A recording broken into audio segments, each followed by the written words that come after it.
Well, it's May 26th, and it's time to check in on the old garden again, see what kind of progress I've made. I think I did a garden update about 2 weeks ago. So, the weeds are super healthy. That's always encouraging. But right over here, I got my potatoes. They look great. Just looking really good.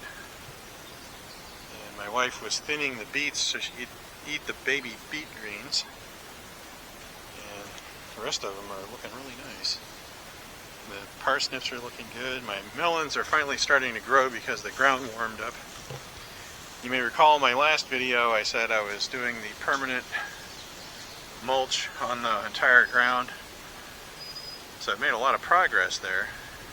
Got a lot of mulch. This is all yard clippings, the big area that I mow. And I just put it on the ground and it eliminates weeds. And you can see the tomato plants. I got some blossoms there.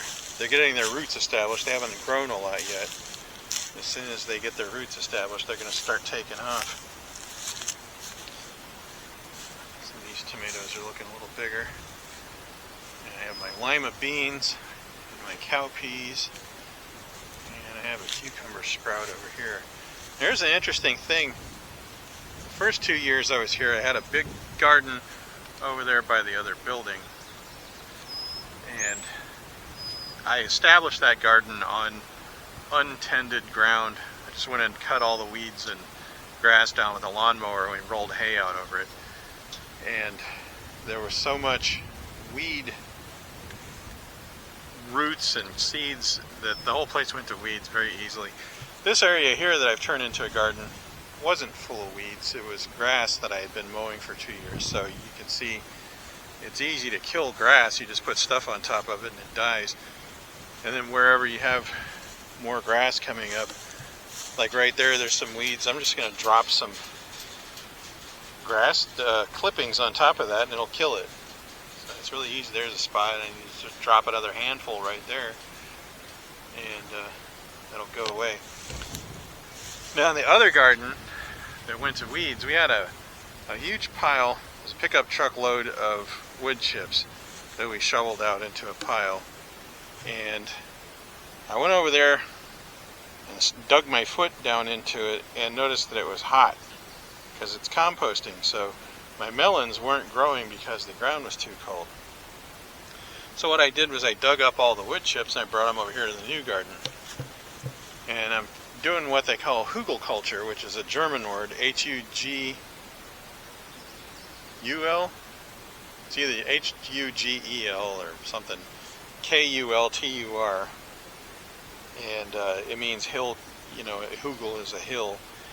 So what you do is you dig a hole in the topsoil, and then you put logs and sticks and chips and leaves and stuff on top of it, and then you put the topsoil back on top. So here I have another one where I've already put the chips in there. These are already very advanced in breaking down and composting. So if you just put wood chips and sawdust on the ground, they're acidic and they'll kill your garden. And here's another one that I've done. I need to cover it up with the dirt again. And then the last one over here, I made a big hole, filled it with the chips, partially composted chips, and then covered it over with dirt, which is what these are going to be. And then of course the last one over there, and that's the end of my chips. So that's another little piece of philosophy to learn from.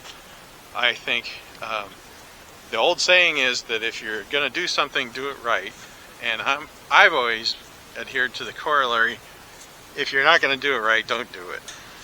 However, there are times when you don't have time to do everything you wanted to do. And so that shouldn't stop you from just doing at least a little bit of it.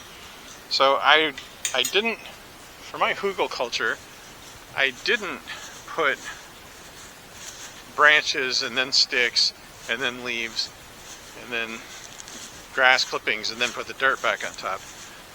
I don't have enough time to to do all that, to cut all that wood and stack it up. So I decided, well, at least I'm just going to I'll just make a small version.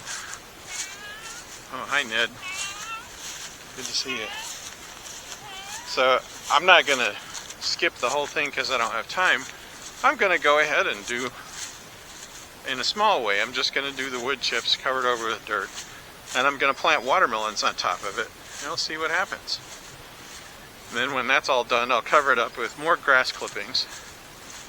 I'm going to eventually have that entire garden totally coated in grass clippings.